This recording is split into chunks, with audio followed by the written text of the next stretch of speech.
Para responder la pregunta de cuándo y dónde se entiende formado un contrato, lo primero que es importante precisar es la definición de contrato, que no deja de ser en principio otra cosa más que un acuerdo de voluntades. Desde mi punto de vista, la definición más completa la podemos hallar en el Código Civil, que dice: contrato o convención es un acto por el cual una parte se obliga para con la otra a dar, hacer o no hacer alguna cosa. Básicamente, el contrato entendido como ese acto de voluntad de dos o más personas es una de las principales fuentes de las obligaciones. Así lo plantea el artículo 1494 del Código. Es una de las fuentes junto con el cuasicontrato, cuasidelito y la propia ley. Aunque en este mismo artículo el Código nos habla de convención y contrato equiparando estos conceptos, no es exacto, pues que si bien todo contrato es una convención, no toda convención es un contrato. El contrato es una subespecie de la convención.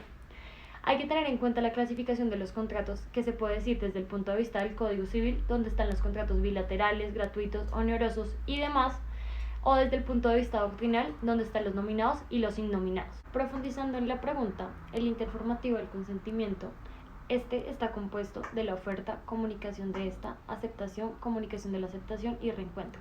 Vamos a resumir brevemente la oferta diciendo que es la propuesta del negocio jurídico en condiciones determinadas por el propio oferente. Debe reunir requisitos y un objeto específico.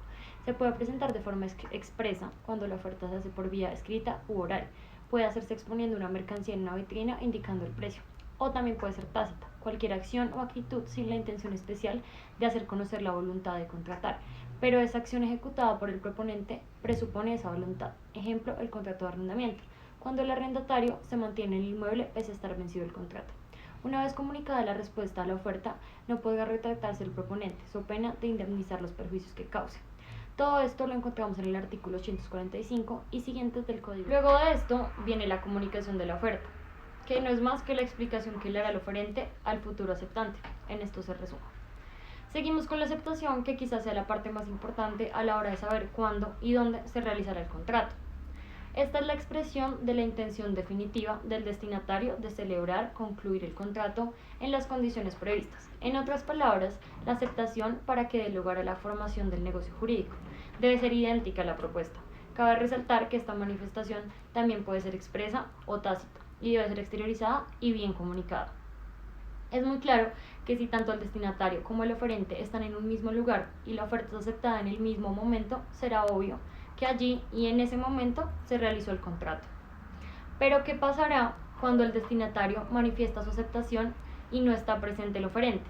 Se debe definir cuándo se dio el encuentro de las voluntades y en qué lugar se produjo el mismo. Nacen para dar respuestas dos escuelas. La primera, la de coexistencia de voluntades, que dice que cuando nace el negocio es cuando el futuro aceptante da la aceptación y el lugar será el de su domicilio. Esta teoría la conforman dos más, que son la teoría de la declaración, que dice que se da cuando se redacta la aceptación, y la teoría de la emisión, que se da cuando se enviará esta aceptación.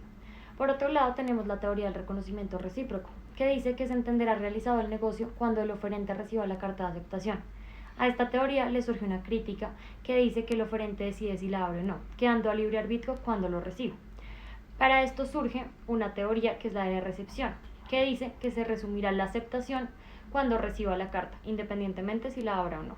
Actualmente tenemos dos sistemas, teoría de la emisión y teoría de la recepción. Aquí daremos respuesta a la pregunta.